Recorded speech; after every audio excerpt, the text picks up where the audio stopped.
Bayangkan, 3 hari terperangkap di atas genteng rumah yang hampir roboh, perut kosong, tubuh menggigil, dan air banjir yang setiap jam semakin naik. Tidak ada suara selain deru arus yang membawa serpihan rumah Rama yang hancur. Suara jeritan, jauh, entah dari siapa, dan raungan angin yang menusuk ubun-ubun. Di tengah situasi mengerikan itu, seorang janda muda bernama Raras memeluk anaknya yang masih berusia 5 tahun, Dipa, sambil berharap keajaiban yang entah kapan datang. Ponselnya mati, bekal makanan habis, dan genteng tempat mereka bertahan mulai retak terkena derasnya hujan. Di bawah mereka, air keruh membawa bangkai hewan, perabot rumah, hingga bagian dinding rumah orang-orang yang hanyut. Hanya sedikit rumah yang masih tampak. Dan semuanya tenggelam, sampai hampir atapnya saja. Setiap malam, Raras hanya bisa berdoa agar mereka tidak terseret arus dan hilang tanpa jejak. Seperti banyak tetangganya, tidak ada yang tahu bahwa di sisi lain kota, seorang anggota TNI muda bernama Bima sedang memimpin patroli penyelamatan, menyusuri banjir yang lebih tinggi dari dada orang dewasa, menantang badai yang belum juga mereda. Ia sama sekali tidak sadar bahwa di balik gelapnya malam itu, sebuah pertemuan takdir sedang menunggu pertemuan yang akan mengubah hidupnya selamanya. Tapi sebelum masuk ke ceritanya, Assalamualaikum teman-teman semua. Sebelum kita mulai kisah haru, sekaligus menegangkan ini, jangan lupa tap like-nya dulu, subscribe, dan aktifkan lonceng notifikasinya, supaya kamu tidak ketinggalan seri cerita inspiratif berikutnya. Dan buat yang ingin didoakan, semoga selalu diberi keselamatan dan perlindungan dari segala musibah. Tulis amin di kolom komentar. Baik, kalau sudah siap, kita masuk ke kisah panjang yang luar biasa ini. Hari pertama, menunggu yang tak kunjung datang, Raras mencoba memanggil pertolongan. Tetapi hujan deras dan angin membuat suaranya tenggelam. Ponselnya mati total terkena air. Tidak ada makanan, tidak ada minuman selain hujan yang ia tampung dengan kedua telapak tangan. Dipa menangis kelaparan. Bu, Dipa haus. Raras memeluknya erat. Ayo buka mulut kecilnya, minum air hujan dulu. Ia sendiri minum sedikit saja. Lebih banyak diberikan kepada anaknya. Saat malam tiba, mereka menggigil kedinginan. Hanya pakaian basah yang melekat di tubuh. Angin malam menerpa wajah mereka tanpa ampun. Raras berbisik, "Ya Allah, selamatkan anakku. Jangan biarkan dia menyerah." Hari kedua, harapan yang hampir padam saat hujan sedikit mereda, Raras mulai melihat kondisi sekitar. Rumah-rumah di sepanjang jalan desa tampak seperti pulau-pulau kecil. Hanya atapnya saja yang terlihat. Ia melihat ayam mati hanyut, kasur-kasur mengambang, dan bendera warung yang terkoyak. Sesekali terdengar suara seseorang memanggil, namun terlalu jauh. Tidak ada perahu yang mendekat. Genteng tempat mereka berpijak mulai retak kecil karena terus dihantam arus. Itu membuat Raras panik. Tetapi ia harus tetap kuat demi Dipa. Perutnya mulai perih karena tidak makan. Tenggorokannya kering. Mata Dipa tampak semakin lelah. "Bu, kapan kita turun?" "Sebentar lagi, pasti ditolong." "Sebentar lagi," jawab Raras. Tetapi air matanya jatuh tanpa ia sadari. Siang itu, awan kembali gelap. Hujan turun lebih deras dari sebelumnya. Genteng bergetar setiap kali angin menghantam. Dipa mulai demam. Tubuhnya panas. Raras memeluknya sekuat tenaga. "Bertahan ya, Nak, jangan tidur lama-lama." Di saat itu, untuk pertama kalinya, Raras merasa mungkin mereka tidak akan selamat. Hari ketiga, antara hidup dan mengikhlaskan hari ketiga, adalah hari paling sunyi. Hujan berhenti sebentar, tapi banjir masih sangat tinggi. Raras melihat bayangan tubuhnya sendiri di air kecoklatan itu, dan ia benar-benar sadar betapa kecilnya mereka di tengah bencana. Genteng kembali retak. Retakannya lebih besar. Raras tahu jika pecah, mereka akan jatuh langsung ke arus yang bisa menyeret siapapun tanpa ampun. Dipa semakin lemah, matanya sayu. Bu, Dipa ngantuk. Jangan tidur nak. Raras menepok-nepok pipinya, memaksanya tetap sadar. Ia menatap langit dengan mata merah. Tolong, siapapun, tolong, lihat kami. Namun, tak ada suara mesin perahu. Tidak ada senter yang menyorot. Yang ada hanya suara air, angin, dan rasa putus asa. Raras menggenggam tangan Dipa. Kalau ibu bisa tukar nyawa, ibu akan lakukan. Sampai saat itu, ia belum tahu bahwa seseorang memang sedang menuju ke arahnya. Seseorang yang akan mengubah semuanya. Tapi pertemuan itu belum terjadi. Dan malam ketiga menjadi malam paling kritis bagi mereka. Malam ketiga menjadi malam yang paling panjang bagi Raras.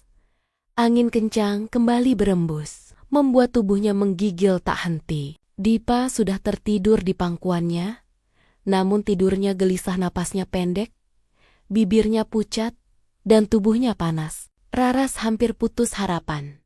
Ia mencoba berdiri, tapi lututnya goyah. Selama 3 hari, ia hanya minum air hujan seadanya. Tidak makan apapun. Tubuhnya melemah, tapi pikirannya memaksa untuk tetap sadar demi anaknya. Ya Allah, jangan biarkan anakku pergi, bisik Raras. Lirih sekali. Tak lama kemudian, udara berubah. Terdengar suara samar, bukan suara angin, bukan suara air. Suara itu seperti dengungan kecil dari kejauhan. Raras mengangkat kepalanya, memicingkan mata. Ada titik cahaya bergerak pelan di antara gelapnya banjir. Awalnya ia ragu. Sudah 2 kali ia berharap. Dan ternyata hanya bayangan pohon atau sisa bangunan hanyut. Namun, kali ini, suara itu semakin jelas. Mesin perahu karet. Hatinya berdebar, tapi ia tidak berani terlalu berharap, takut kecewa lagi. Kita coba lagi, Dipa, ucapnya. Menggenggam tangan kecil anaknya dengan tenaga yang tersisa. Ia mengangkat kedua tangannya. Kemudian menggerakkan selimut basah sebagai penanda. Kami di sini, telung, teriak Raras sekuat tenaga. Di tengah kegelapan, seorang lelaki muda bernama Bima, anggota TNI yang sudah 3 hari bertugas tanpa pulang, langsung menghentikan perahu. Stop, ada suara, katanya tegas. 2 rekannya segera memperlambat laju perahu. Lampu senter diarahkan ke atas rumah. Cari sumber suara di sebelah kiri, seru Bima. Ketika cahayanya menangkap sosok wanita yang berdiri rapuh di atas genteng sambil mengangkat sesuatu, Bima refleks berdiri dan memegang sisi perahu untuk memastikan keseimbangan. Ya Allah, ada 2 orang. Kaget, bercampur lega, terdengar jelas dari suaranya. Dari kejauhan, Raras melihat 3 orang TNI di atas perahu karet yang mendekat perlahan. Dadanya langsung sesak oleh perasaan yang bercampur-campur, lega, takut, sedih, dan hampir tidak percaya bahwa pertolongan benar-benar datang.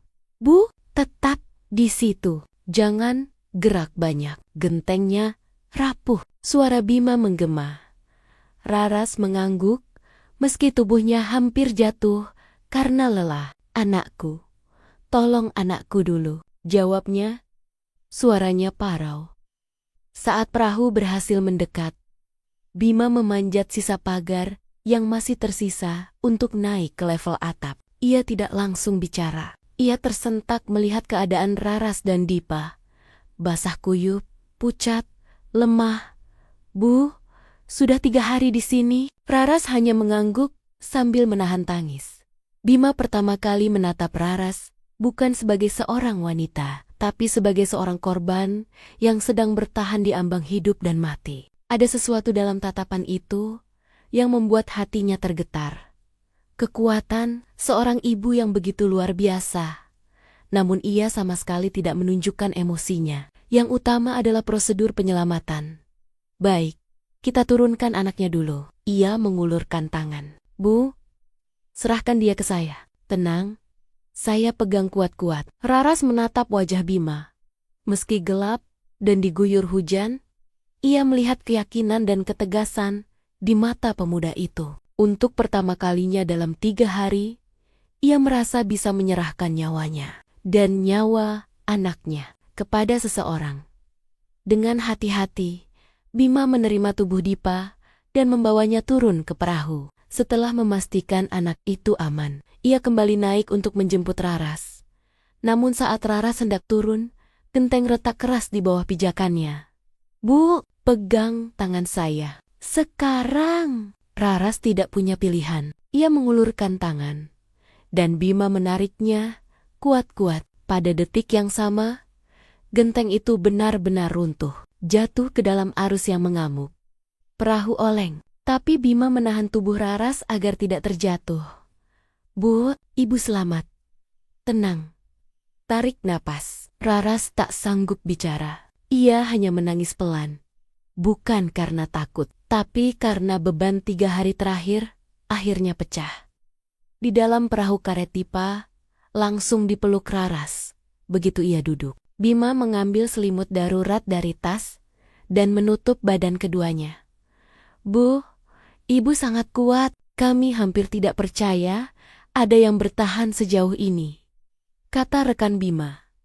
Raras menggeleng. Saya hanya ingin anak saya hidup. Jawaban itu membuat Bima terdiam beberapa detik. Ada sesuatu di dadanya yang tiba-tiba terasa berat. Namun ia kembali profesional. Kita bawa ke posko. Ada dokter dan makanan di sana. Ibu, istirahat saja. Raras menatap pemuda itu lama, seolah ingin mengingat wajahnya, orang yang menjadi penyelamat hidup mereka. Tapi ia tidak tahu bahwa perasaan kecil yang muncul malam itu akan tumbuh menjadi sesuatu yang lebih besar di hari-hari berikutnya. Di posko pengungsian, takdir mereka baru benar-benar dimulai. Posko pengungsian itu terletak di gedung sekolah dasar yang lantainya masih basah dan berbau lumpur. Meskipun sederhana, tempat itu penuh dengan suara kehidupan baru, tangis anak-anak, orang tua yang saling bertanya kabar, dan relawan yang membagikan selimut serta makanan panas. Di tengah kesedihan, posko itu menjadi satu-satunya titik harapan. Saat perahu karet merapat, beberapa relawan langsung mendekat. 2 korban selamat, kondisinya lemah, seru Bima. Perawat mendekap Dipa dengan sigap. Anaknya demam tinggi, ibu juga hipotermia ringan. Ucapnya cepat. Raras duduk di bangku kayu, tubuhnya masih gemetar. Selimut darurat yang membungkusnya tidak cukup hangat. Tapi setidaknya ia tidak lagi dikejar gelombang kematian. Bima berdiri tak jauh dari sana, memantau dari jarak yang tepat, tidak terlalu dekat, tidak terlalu jauh. Ia sedang melepas rompi taktisnya yang basah, tapi pandangannya terus mengarah pada ibu dan anak itu. Ada rasa lega yang sulit dijelaskan. Bu, minum dulu, kata seorang relawan, memberikan segelas air hangat. Saat tangan Raras bergetar, gelas hampir jatuh. Refleks, Bima maju dan menopang tangannya dari samping. Hati-hati bu, minum sedikit-sedikit saja. Sentuhan singkat itu membuat Raras menunduk. Ada rasa canggung, tapi juga rasa aman, rasa yang sudah 3 hari hilang dari dirinya. Terima kasih. Sekali lagi, ucap Raras perlahan. Bima tersenyum tipis. Sama, itu sudah tugas kami. Namun, kata-kata tugas kami terasa kosong bagi Bima sendiri. Sebab dalam hati, ia tahu apa yang ia rasakan bukan sekadar menjalankan protokol penyelamatan. Ada sesuatu yang menusuk perasaannya saat melihat kondisi Raras dan Dipa, campuran empati, kekaguman, dan entah apa lagi. Beberapa jam kemudian, Dipa akhirnya tertidur di dipan kecil dengan diselimuti kain tebal. Demamnya mulai turun. Melihat itu, Raras menghela napas panjang untuk pertama kalinya tanpa tekanan di dadanya. Namun ia tidak bisa tidur. Setiap kali memejamkan mata, ia teringat suara rumahnya retak, dingin angin malam, dan tubuh Dipa yang semakin lemah. Hatinya masih trauma. Bima yang baru kembali dari patroli sebentar menghampirinya lagi. Tidak ada alasan khusus selain perasaan bahwa ia ingin memastikan wanita itu baik-baik saja. Bagaimana keadaan anaknya, Bu? Sudah membaik sedikit, terima kasih, jawab Raras. Suaranya lebih stabil. Bima duduk di kursi seberang. Ia membiarkan jeda beberapa detik, memberi ruang bagi Raras. Ibu tinggal di bagian ujung desa ya? Tanya Bima. Raras mengangguk. Iya, rumah saya paling dekat kebun sawit. Mungkin karena itu, tidak ada yang lewat ke arah sana. Pantas saja. Lokasinya terputus total. Kami hampir melewatkannya. Kalau tidak mendengar suara ibu. Raras menunduk. Suaranya bergetar. Saya benar-benar pikir, tidak ada yang akan datang. Bima mengencangkan rahangnya. Ia tidak suka melihat seseorang berbicara seperti itu seolah hidupnya hampir tidak berarti. Bu, ucap Bima pelan, namun tegas. Ibu sudah melakukan hal yang luar biasa. 3 hari bertahan demi anak. Itu bukan hal yang semua orang mampu. Raras memejamkan mata, menahan emosi. Kata-kata itu seperti memecahkan sesuatu dalam dirinya. Ia tidak ingat kapan terakhir kali seseorang memvalidasi perjuangannya. Konflik dalam diri, Bima setelah bicara sebentar. Bima berdiri. Saya lanjut tugas dulu, Bu. Kalau butuh apa-apa, panggil relawan di depan itu. Namun ketika ia berjalan pergi, langkahnya tidak terasa ringan. Ada sesuatu yang menahan hatinya. Dalam benaknya ia berkata, ini hanya korban yang kau selamatkan. Jangan libatkan perasaan pribadi, Bim. Kau TNI fokus tugas. Tapi malam itu, ketika ia kembali membawa logistik, ia mendapati Raras tertidur dalam posisi duduk di samping Dipa, dengan kepala hampir jatuh ke lantai karena kelelahan. Tanpa banyak pikir, Bima mengambil jaket lapangan kering yang ia simpan di tasnya, kemudian menyelimutkan dengan hati-hati ke bahu Raras agar ia tidak kedinginan. Ia melakukannya pelan sekali, takut membangunkan wanita itu, namun Raras merasakan gerakan lembut itu dan membuka mata samar-samar. Pak? Pak, maaf Bu, saya hanya, ibu terlihat kedinginan. Pakai ini dulu. Raras menatap jaket itu, bukan jaket biasa. Jaket itu punya nama Bordir Bima W. Di dada kirinya, ibu pakai saja dulu. Lanjutnya cepat. Nanti, saya ambil lagi. Kalau ibu sudah punya selimut. Raras menyentuh jaket itu perlahan. Hangat, bersih, wangi deterjen. Saya tidak enak, Pak. Tidak apa-apa. Ibu butuh lebih dari saya. Hening sejenak. Tidak ada musik romantis. Tidak ada tatapan berkepanjangan. Yang ada hanyalah 2 manusia lelah setelah bencana besar dan kehangatan kecil yang lahir dari kepedulian tulus. Saat Bima melangkah pergi, Raras memandangi jaket itu lama sekali. Untuk pertama kalinya, sejak suaminya meninggal 2 tahun lalu. Ia merasakan sesuatu di dadanya, bukan cinta. Belum, hanya rasa aman dan harapan. 2 hari setelah diselamatkan, posko pengungsian mulai lebih tertata. Logistik datang lebih rutin. Beberapa warga telah dipindahkan ke posko sekunder yang lebih nyaman. Dan tim medis bekerja tanpa henti. Namun trauma di wajah para korban banjir masih terlihat jelas. Termasuk pada diri Raras. Dipa sudah mulai membaik, demamnya turun. Nafsu makan kembali. Dan ia mulai bermain dengan anak-anak lain. Melihat itu, hati Raras sedikit lega. Walau begitu, bayangan rumahnya yang tenggelam masih menghantui. Ia tidak punya apa-apa lagi. Semua hilang dalam satu malam.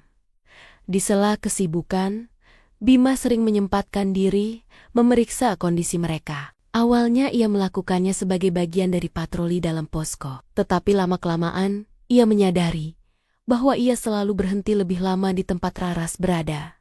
Kadang ia bertanya, "Dipa sudah makan, Bu? Apa sudah istirahat? Atau adakah kebutuhan yang belum terpenuhi?" Pertanyaan itu sederhana, tapi nada suaranya selalu menunjukkan perhatian, bukan sekadar formalitas. Bisik-bisik yang mengusik, namun perhatian itu tentu tidak luput dari mata orang lain. Di posko, kabar menyebar lebih cepat daripada listrik menyala suatu pagi. Dua ibu-ibu berbicara pelan, namun cukup terdengar. "Kasihan ya, suaminya meninggal muda, tapi sekarang dekat sama tentara itu. Ya, cantik sih. Wajar ada yang perhatian." Raras yang sedang mencuci botol minum Dipa mendengarnya jelas. Dadanya langsung mengeras. Wajahnya menegang. Ia bukan tipe wanita yang suka bergantung pada laki-laki. Sejak suaminya meninggal karena kecelakaan kerja 2 tahun lalu, ia bertahan sendiri demi anaknya. Tapi cap sebagai janda muda sering membuat hidupnya sulit. Ia menarik napas panjang dan memutuskan menjauh dari lokasi ibu-ibu itu. Sejak saat itu, Raras mulai menjaga jarak. Ketika Bima datang, ia hanya menjawab singkat. Ketika pemuda itu membawa roti panas, ia menolaknya halus. Ketika Bima menanyakan kabar Dipa, ia hanya tersenyum kecil, lalu kembali sibuk. Bima merasakan perubahan itu. Konflik batin Bima malam harinya. Setelah apel tugas, Bima duduk sendirian di tangga sekolah, mengikat ulang tali sepatunya. Rekannya, Ardi, duduk di sampingnya sambil menyeruput kopi sachet. "Bim, gue lihat lo sering nengok korban yang itu. Raras ya?" Bima berhenti mengikat. Wajahnya tidak menunjukkan ekspresi. "Gue cuma pastikan mereka baik-baik saja." Ardi tertawa kecil. "Ya elah, santai aja. Kita cuman ngobrol. Tapi hati-hati. Jangan sampai kebawa perasaan. Kita tentara, Bim. Ada batasnya." Bima terdiam, memandangi langit malam yang masih penuh awan. Ia tahu, Ardi benar. Ia tahu, batas itu ada. Namun setiap kali ia melihat Raras berjuang sendirian, memeluk Dipa dengan mata sendu, hatinya seperti ikut terseret arus banjir itu, tidak bisa kembali seperti semula. "Gue cuma nggak tega," ujarnya pelan. Ardi menepuk bahunya. "Tega boleh, terlibat hati jangan." Tapi dalam hati, Bima tahu, membatasi diri lebih sulit dari yang ia duga. Titik balik, Raras menangis dayam-dayam suatu sore. Bima kembali ke posko setelah mendorong perahu logistik. Saat melewati ruang kelas yang kini dijadikan tempat tidur pengungsi, ia melihat Raras duduk sendirian di sudut ruangan, memeluk jaket miliknya, jaket yang ia pinjamkan malam pertama. Wajah Raras tertutup rambutnya, tapi bahunya berguncang perlahan. Raras menangis. Pelan, diam-diam, menahan segalanya sendirian. Seperti biasa, Bima tidak masuk. Ia berdiri lama di pintu, tidak ingin mengganggu. Namun, ketika melihat air mata itu jatuh ke jaketnya, hatinya ikut remuk. Akhirnya, ia melangkah masuk. "Bu," suaranya lembut sekali. Raras langsung mengusap wajahnya, berusaha menyembunyikan kesedihannya. "Maaf, Pak. Saya cuma kecapekan." "Kecapekan? Tidak apa-apa. Ibu boleh nangis. Semua orang di sini juga sama beratnya. Ibu tidak harus kuat terus." Raras menggigit bibir. Kata-kata itu seperti membuka pintu yang sudah lama terkunci. "Tapi saya janda, Pak. Orang selalu lihat saya beda. Bahkan, waktu Bapak nolong saya, ada yang ngomong macam-macam. Saya tidak mau menyusahkan Bapak." Bima menegakkan tubuhnya, suaranya berubah lebih tegas. "Bu Raras, dengar saya baik-baik. Ibu bukan menyusahkan siapapun. Saya membantu karena itu tugas saya. Dan karena saya tidak tega melihat ibu berjuang sendirian." Raras menatapnya dalam-dalam. Untuk pertama kalinya, tidak ada jarak antara mereka. Apa saya benar-benar tidak membebani Bapak? Bima menggeleng pelan. Sama sekali tidak. Kalau ada yang salah, itu saya. Karena saya terlalu memperhatikan ibu. Hening, napas mereka terdengar. Perasaan yang selama ini tidak diakui mulai muncul ke permukaan. Namun, Bima segera mundur setapak, menegakkan batas itu lagi. Bu, saya minta maaf. Saya nggak mau bikin ibu tidak nyaman. Saya cuma ingin ibu tahu bahwa ibu tidak sendirian. Raras menunduk. Air mata jatuh lagi, tapi kali ini bukan karena sedih, melainkan karena ada seseorang yang akhirnya melihatnya. Bukan sebagai janda, bukan sebagai korban, tapi sebagai manusia yang layak diperhatikan. Malam itu, tanpa disadari keduanya, batas profesional yang Bima coba jaga perlahan mulai kabur. Dan dari sana, takdir semakin mengarah pada sesuatu yang tidak bisa mereka hindari. Musim hujan mulai mereda. Langit memucat cerah untuk pertama kalinya setelah bencana besar. Jalanan yang sebelumnya tenggelam, kini perlahan menampakkan tanah. Meski masih penuh lumpur dan reruntuhan, dengan kondisi yang makin membaik, posko pengungsian bersiap untuk dibubarkan secara bertahap. Hari itu, suasana posko terasa berbeda. Ada suasana pamit yang menyesakkan di udara. Raras duduk bersama Dipa sambil melipat pakaian sumbangan. Ia telah diberi tempat tinggal sementara berupa barak kecil di daerah kecamatan, tempat yang aman meski sederhana. Namun hatinya terasa berat saat memandang sekitar. Di tempat ini, ia kehilangan banyak hal, tapi ia juga menemukan sesuatu. Di kejauhan, Bima sedang mengangkat karung logistik. Wajahnya tampak lebih lelah daripada biasanya. Beberapa hari terakhir, ia sengaja menjaga jarak. Bukan karena ia tidak peduli, tetapi karena ia takut perasaannya semakin sulit dikendalikan. Ia harus kembali ke komando, melanjutkan tugas. Tidak mungkin ia melibatkan perasaan pribadi, itu yang ia pikirkan. Namun setiap kali matanya secara tidak sengaja menangkap Raras, dadanya terasa sesak. Saat perpisahan tiba ketika mobil bak bantuan datang untuk mengangkut para pengungsi ke tempat penampungan baru, Raras berdiri dengan ragu. Dipa menggenggam tangannya erat. Bu, kita udah gak sama tentara itu lagi? Pertanyaan polos itu membuat hati Raras bergetar. Dipa sayang, kita harus pergi ke tempat baru. Bapak itu sedang bekerja. Meskipun ia berusaha tegar, suaranya bergetar. Sementara itu, Bima berdiri tak jauh dari sana, pura-pura sibuk memeriksa catatan logistik. Namun matanya terus mengamati Raras diam-diam, penuh konflik. Ardi, rekannya, menyikutnya pelan. Pergi pamitlah, masa diem aja? Mukanya udah jelas bilang, lo bakal nyesel kalau nggak ngomong. Bima menghela napas panjang. Ia menimbang harga diri, tugas, perasaan, semuanya bercampur seperti lumpur banjir. Tapi akhirnya ia melangkah. Bu Raras, panggilnya. Raras menoleh. Ada jeda sejenak sebelum ia tersenyum tipis. Pak Bima, terima kasih untuk semuanya. Kalau bukan karena Bapak, saya dan Dipa mungkin. Suaranya terhenti. Matanya berkaca-kaca. Bu, Ibu nggak perlu bilang apa-apa. Ibu sudah cukup kuat untuk bertahan sendiri. Saya cuma kebetulan lewat. Raras menggeleng. Tidak, Bapak lebih dari itu. Hening terjadi di antara mereka. Hening yang penuh kata-kata yang tidak terucap. Dipa tiba-tiba berlari ke arah Bima, memeluk kakinya erat-erat. Pak Tentara, Dipa sayang, katanya polos. Bima langsung jongkok dan memeluk anak itu. Saya juga sayang Dipa. Jaga ibu ya. Raras menunduk. Air mata jatuh tanpa bisa ditahan. Mereka harus berpisah. Dan Bima tidak tahu apakah ia akan pernah bertemu lagi.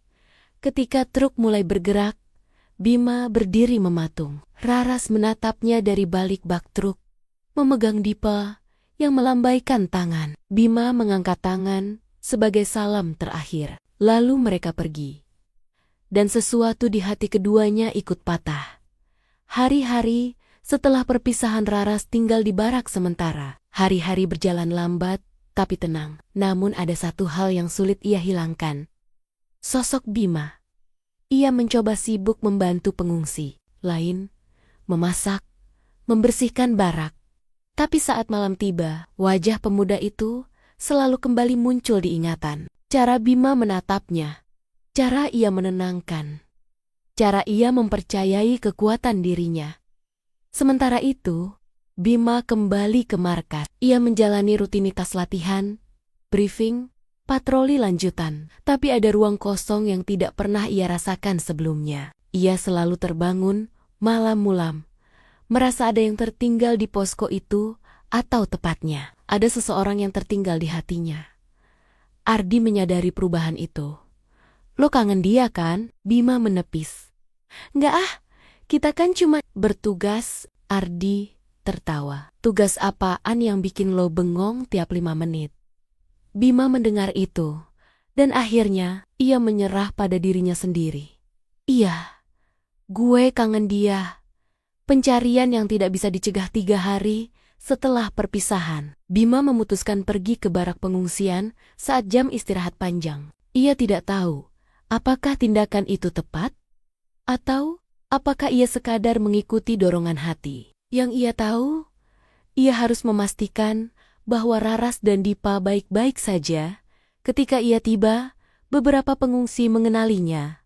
Pak tentara yang nyelamatin Bu Raras ya? Dia tinggal di barak nomor 4. Bima berdebar. Ia berjalan cepat ke barak itu, menahan napas. Saat ia tiba di depan pintu, ia mendengar suara Raras mengajar Dipa membaca huruf-huruf di buku bantuan. Ia mengetuk perlahan. Pintu terbuka. Raras mematung sejenak, terkejut. Pak, Bima berdiri di sana. Basah oleh keringat latihan, tangannya memegang tas kecil berisi makanan dan obat. Bu, saya cuma mau memastikan Ibu dan Dipa baik-baik saja. Raras menatapnya lama. Mata itu tampak lebih hangat, lebih berani. Masuk Pak. Dan di momen sederhana itu di barak kecil tanpa genteng mewah, tanpa kursi bagus dua, jiwa yang tersesat akhirnya menemukan rumahnya masing-masing. Beberapa bulan kemudian, setelah proses pemulihan, komunikasi yang intens, dan izin resmi dari pihak Satuan Bima, mereka berdiri di depan KUA dengan Dipa memegang cincin sebagai saksi kecil. Takdir yang dimulai dari banjir berakhir pada akad yang suci.